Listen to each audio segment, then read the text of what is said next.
گے۔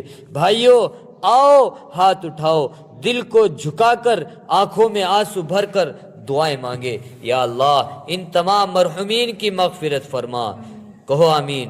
یا اللہ ان کی قبر کو روشن کر دے، انہیں جنت الفردوس میں جگہ عطا دے دے، یا اللہ ان کی آخری منزل کو رحمت کا مقام بنا دے، یا اللہ ان کے گھروں میں صبر اتار دے، ماؤں کے دلوں کو تھام لے، بیویوں کے سروں کو چادر محفوظ رکھ دے، بیویوں کے سروں کی چادر محفوظ رکھ دے، یتیم بچوں کے سروں پر اپنا ہاتھ رکھ دے، اور ان کے ہر آنسو کا بدلہ قیامت کے دن انہیں اجر کے طور پر عطا فرما، یا رب العالمین ان کے حج کو قبول فرما، اے اللہ ان کو جنت الفردوس میں جگہ عطا فرما۔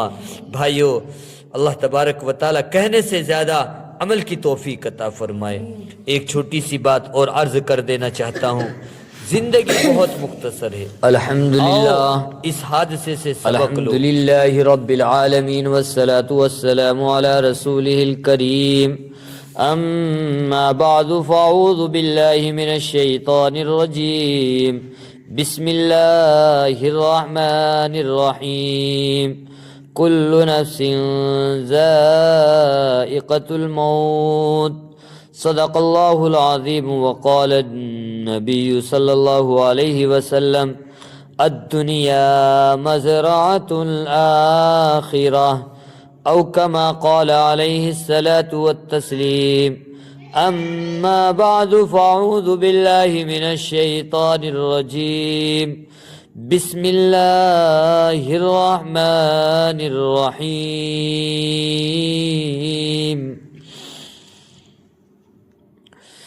میرے محترم بھائیوں اور بہنوں، آج میں آپ کے سامنے ایک ایسے واقعہ کی آپ کے سامنے بات کروں گا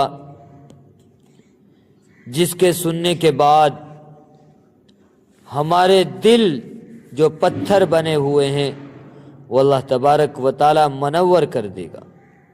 ایسا واقعہ جس سے کانپ اٹھتی ہے ہماری زبانیں، اور ایسا واقعہ جس بات میں آپ کے سامنے کرنے والا ہوں وہ کوئی عام واقعہ نہیں، وہ کوئی معمولی حادثہ نہیں، وہ ایک ایسا سانحہ جس نے امت کے دلوں کو ہلا کر رکھ دیا، جو خبر سن کر پتھر دل بھی رو پڑے، اور رحم دل لوگ تو اپنے آنسوں کو روک ہی نہ سکے۔ بھائیو یہ حادثہ کہاں ہوا؟ دنیا کے کس حصے میں ہوا؟ کس جنگل میں ہوا؟ کس صحرا میں ہوا؟ کس خطرناک جگہ پر؟ نہیں بھائیو نہیں، یہ حادثہ ہوا مدینہ منورہ کے دروازے کے قریب، وہ مدینہ جہاں جانے کی حسرت ہر مومن کے دل میں سرایت کرتی ہے، وہ مدینہ جس کی مٹی بھی ہمارے لیے دوا ہے، جس کی ہوا بھی شفا ہے، جس کا نام لینا بھی خوشی پیدا کرتا ہے۔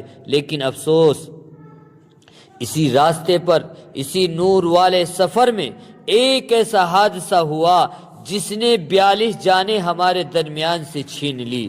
بھائیو سنو، ذرا تصور تو کرو وہ لوگ کون تھے؟ یہ وہ لوگ تھے جنہوں نے ابھی اللہ کے گھر کا طواف کیا تھا، زمزم پیا تھا، صفا مروہ کی سعی کی تھی، جن کے چہروں پر ہجرت کی خوشبو تھی، جن کے دل مدینے کی زیارت کے تصور سے دھڑک رہے تھے، وہ لوگ جو مکہ سے مدینہ جانے کے سفر پر تھے، وہ سفر جسے عاشق لوگ سفر محبت کہتے ہیں، وہ راستہ جس پر ہر قدم پر نبی کریم صلی اللہ علیہ وسلم کی قدموں کی یاد آتی ہے، اور وہی راستہ، وہی مقدس سفر ان کے لیے آخری سفر بن گیا۔ رات کا وقت تھا، سڑک بالکل سنی تھی، بس میں بیٹھے ہوئے یہ زائرین آپس میں باتیں کر رہے ہوں گے، کوئی تلاوت کر رہا ہوگا، کوئی درود شریف پڑھ رہا ہوگا، کوئی اپنے بچوں کو بتا رہا ہوگا کہ بیٹا تھوڑی دیر میں مدینہ آ جائے گا، تھوڑی دیر کے بعد مدینے کی گلیاں آ جائیں گی، تھوڑی دیر کے بعد مسجد نبوی آ جائے گی۔ کچھ لوگ تو اپنے موبائل نکال کر مدینے کے دروازے پر